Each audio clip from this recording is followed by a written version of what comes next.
দীপান্বিতা, তাহলে এই সার্ভিসে আপনার কত কেজি ওজন কমেছে টোটাল?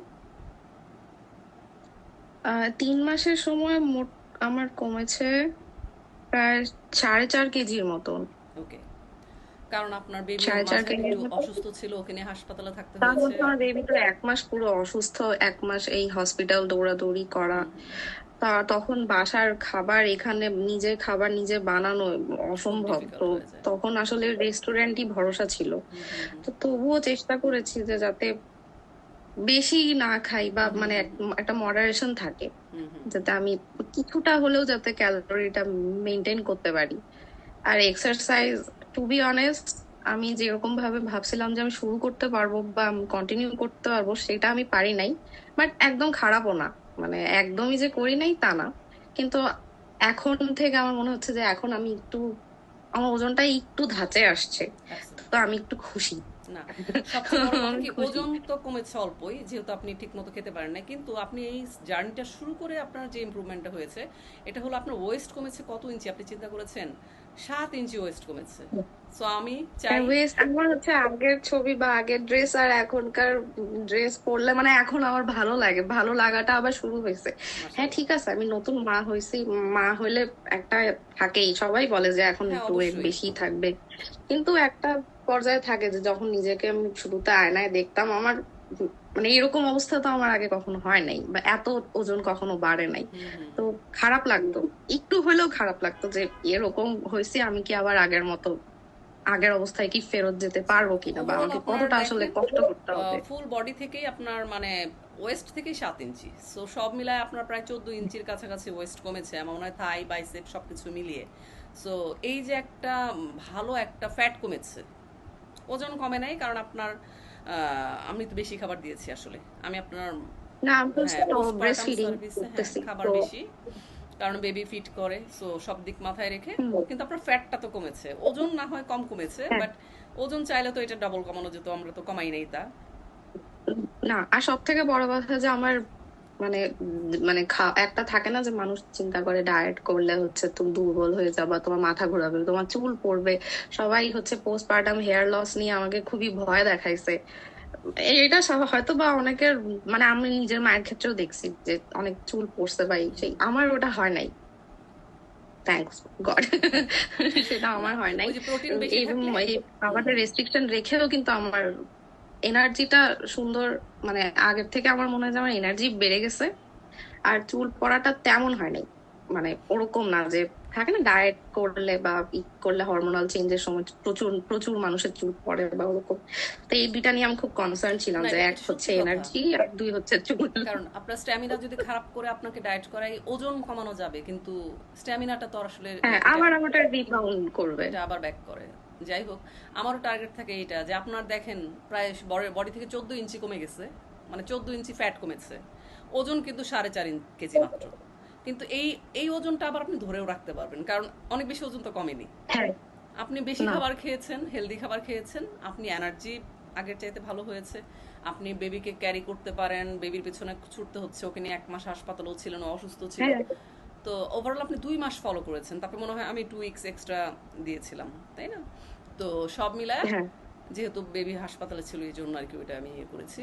যাই হোক, আপনার একটা স্টার্ট হলো, তো এখন আপনি কিন্তু নিজেও চাইলে। আমার একটা স্টার্ট হলো, আমার এই হুম হুম। স্টার্ট হওয়াটা দরকার। এটাই এটাই। এবং আমার হচ্ছে প্রেগনেন্সি ডায়াবেটিস ছিল, আর হচ্ছে হাইপার টেনশনও হয়ে গেছিল লাস্টের দিকে, একদম ওকে। মানে প্রায় 8 মাসের দিকে। হুম হুম হুম। তো ওইটা নিয়েও আমি কনসার্ন ছিলাম যে ডেলিভারির পরে আবার মানে ঠিকভাবে যদি আমি খাওয়া দাওয়া না করি বা হুম একটা হুম হেলদি হুম হুম। লাইফস্টাইলে না আসি, আমার ডায়াবেটিস হওয়ার চান্স আছে। ওকে। তো এটাও আমি যাতে না দূরে হয়। থাকে। ওকে ওকে। এই জন্য তাড়াতাড়ি করে আপনি পোস্টপার্টাম সার্ভিসটা নিলেন।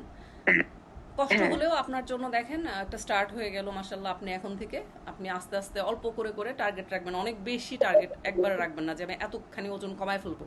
ওই দ্রুত যারা কমায় ওরা প্রবলেম ফেস করে অনেক আর কি। স্ট্রেস দেওয়া কোনো দরকার নেই, বডিকে যত স্ট্রেস কম দিয়ে ওজন কমানো যায়। আবার বডি শুধু না, ব্রেনকেও, কারণ আপনার ব্রেন যদি জানে যে কম খাবার দেওয়া হচ্ছে, তখন বডি ডিফারেন্ট ওয়েতে আর কি রিয়াক্ট করে, তো মেটাবলিজমটা খারাপ হয়ে যায়। আমরা চাই না আপনার মেটাবলিজম খারাপ হোক। বেবি হয়েছে, আপনি ওর সাথে একটা কোয়ালিটি টাইম স্পেন্ড করতে পারেন, আপনি যেন ঠিক মতো খাওয়া দাওয়া করে, ওইটা কম খেয়ে না, কম খেলে আপনার নিজেরই ক্র্যাঙ্কি লাগবে, তখন বেবিকে আপনি দেখা গেল যে ওকেও তো সময় দিতে হচ্ছে, এদিকে দেশের বাইরে তো আর মেড নেই, আপনাকে সাপোর্ট করার কেউই নাই, আপনার মা ছিল মাত্র 1 মাস। সো সবই তো আপনাকেই করতে হবে, ভাইয়াকে করতে হবে, সো দুইজন মিলেই তো করতে হবে। সো সুস্থ থাকা আগে প্রায়োরিটি, স্ট্রং থাকা, হ্যাঁ, সুস্থ থাকা, এগুলো আগে প্রায়োরিটি পাবে। তারপরে হলো আপনার ফিটনেসটাকে ভালো রেখে অল্প অল্প করে ওজন কমাবেন। কখনোই বেশি প্রেশার নেবেন না, কখনো নিজের শরীরেও প্রেশার নেবেন না, মনের উপর প্রেশারও নেবেন না। আর কিছু খেতে ইচ্ছে করলে অবশ্যই মাসে 1-2 বার আপনি খেতে পারবেন, 3বারও খেতে পারবেন, বাট আপনার ওভারঅল আমি ডায়েট ওভারঅল ডায়েট যদি ঠিক থাকে আর কি। কিন্তু হ্যাঁ, ওই যে খাওয়ার পর মাথায় থাকে যে আচ্ছা এটা আজকে এটা এখন এটা খাইলাম, তো ঠিক আছে কালকে আমি এটা পোষায় নেওয়ার চেষ্টা করব, বা Great. কাল পরশুর মধ্যে আমি একটু কম আর একটু কম খাওয়া একটু কম খাওয়া না, বাইরের ওরকম করে জিনিসটা পোষায় যেমন নেওয়ার ধরেন চেষ্টা আপনি করবো। যদি বাসায় হেলদি খাবার খান 3 বেলাই, বাইরের একটা জিনিস আপনি খেলেন ওইটা 1% ক্ষতি আপনাকে করবে না আসলে, যদি রেগুলার আপনার হেলদি হুম, হ্যাবিট থাকে বাসায়।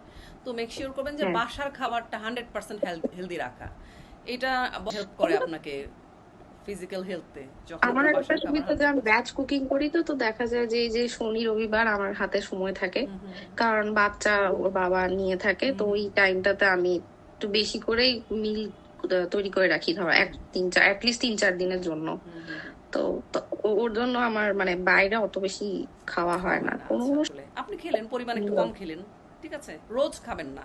রোজ তো বাইরের খাবার না। খাওয়া বা হ্যাঁ, রোজ তো কেউ খায় না। বাট যখন আপনি একটা হেলদি লাইফস্টাইলে থাকবেন তখন আপনি আর একটু হিসেব করে খাবেন যে ওকে আমি আর একটু কম খেলাম, বা যেটা প্রয়োজন নাই, অনেকে অযথা কোল্ড ড্রিঙ্কস খেতে থাকে, তো আমি কোকটা মানুষ দেখা গেলো বাসায় এমনিতেই রাখে, কিন্তু আসলে প্রয়োজন নাই কিন্তু। হ্যাঁ, খুব বেশি কোক খেতে ইচ্ছে করলে তখন সুগার, জিরো ক্যালোরির যে কোকগুলো আছে, জিরো। হ্যাঁ ওগুলো একটু খেলেন। অনেকের আবার এটারও একটা টেন্ডেন্সি থাকে যে আমার অনেক বেশি কোক পছন্দ করে, অনেকে আছে আমাকে একটা কোক খেতে দিতে হবেই, তো তখন দেখা গেলো উইকলি তাকে একটা 0 ক্যালোরির কোক দেই আর কি। হ্যাঁ, মানে যার যেটা আছে না যে পছন্দ, যে একটা, অনেকে বলে আমাকে লাটে খেতে হবেই আমার, হ্যাঁ ওকে খান। তো চেষ্টা করেন এখন সুগারের বদল সুগার ফ্রি, এখন সুগার ফ্রি অপশন তো সবখানেই আছে। সো আপনি সিলেক্ট করেন একটু ওয়াইজলি, তাহলেই হবে। আর যাই হোক, দীপান্বিতা, সেকেন্ড টাইম আমার সাথে আপনার সার্ভিস। সো ওভারঅল আপনার আগের আর এখনকার সার্ভিসের যে পার্থক্যটা, বা কোনো কিছুতে ইমপ্রুভমেন্ট হয়েছে কিনা বা ইমপ্রুভমেন্ট করতে হবে কিনা, এই ব্যাপারে একটু কিছু যদি বলতেন। পার্থক্য, প্রথম সার্ভিস নেওয়ার সময় আমি একটু ভয়ে ছিলাম, কারণ আমি লুজ টু গেইন ওই গ্রুপটা ফলো করতাম অনেক আগে থেকে। তো তখন থেকেই মানুষজনের ওই মাঝে মধ্যে রিভিউ দেখতাম যে আপনি খুব কড়া ওটা ছিলেন। তো সবাই আমাকে করা আমি মনে করে। ভাবছি যে না, আমার জন্য কড়া টিচার দরকার আচ্ছা। বা কড়া মেন্টর দরকার। তো ওর জন্যই হচ্ছে আমি প্রথমে ঠিক করছিলাম যে না, আমি তাহলে আপুকে নিয়ে দেখি কি আর হবে, বেশ বেশি কিছু হবে না, বকা দিবে একটু, দেখ। তো না, আমার সেটা সেরকম কিছুই মনে হয় নাই, আমার বরঞ্চ ভালোই লাগছে। আর মাঝে মধ্যে মাঝখানে যখন আমি একটু মোটিভেশন হারাই ফেলছিলাম, তখন আপনি সুন্দর করে আমাকে বুঝাইছিলেন। তো ওইসব কিছু আমার মাথায় ছিল, এর জন্য এইবার আমি চোখ বন্ধ করে আমি বলছি যে আমার 3-4 মাস যাক, আমি রেস্ট নিয়ে নেই, আমার শরীরটা রিকভার করুক, তারপর আমি আবার আপুর কাছে যাব। আচ্ছা দীপান্বিতা, আমি কি আসলেও করা, আমি মানে এই মানুষজন না হলে অনেকেই, আমি দ্বিতীয়বার আসতাম না কিন্তু, যদি আপনি হ্যাঁ করা হ্যাঁ, থাকতেন বা কিন্তু আমার করা যদি আমাকে খারাপ মনে লাগতো। করে কেন, আমি এটাই বুঝি না। মানে করা মনে করার কোনো রিজন নাই কিন্তু আসলে, নাকি দেখতে করা না, লাগে, আমি সবার জানি না। মাঝখানে একটা ভাইব থাকে যে একটা টিচার টিচার ভাইব, বা ওরকম যে একটু একটু স্ট্রিক্ট হইলে হইতেও পারে। আচ্ছা। এখন হয়তো বা এটা আগে আপনার আমি ডিরেকশন বা গাইডলাইন বা গ্রুপের পোস্ট গুলো পড়তাম, তখন আমার মনে হতো যে, বা আপনি যখন কারো কোনো কমেন্ট করতাম, সাজেশন কেউ দিতাম। চার্ট বানাইছে বা কিছু করছে, ফিডব্যাক চাচ্ছে, আপনি সুন্দর কনস্ট্রাকটিভ কমেন্ট করতেন। তো ওগুলো দেখে হয়তো বা আমার মনে হয়েছিল যে আপনি স্ট্রিক্ট, ও, কিন্তু in a good way, okay, obviously আমি ইন এ যে গুড সোজা ওয়ে। সাপটা উত্তর দিই তো এই জন্য সোজা, মানুষ একটু সুগার কোটেড কথা পারি না, এটা হলো একটা প্রবলেম আমার। না, ওটাই ভালো, অ্যাটলিস্ট আমার জন্য ওটা ভালো, কারণ যদি আমার মনে হয় যে আমি আমার মেন্টরকে গলাইতে পারবো, তাইলে আর আমার দ্বারা কিছু হবে না। তো ওই দিক থেকে আমার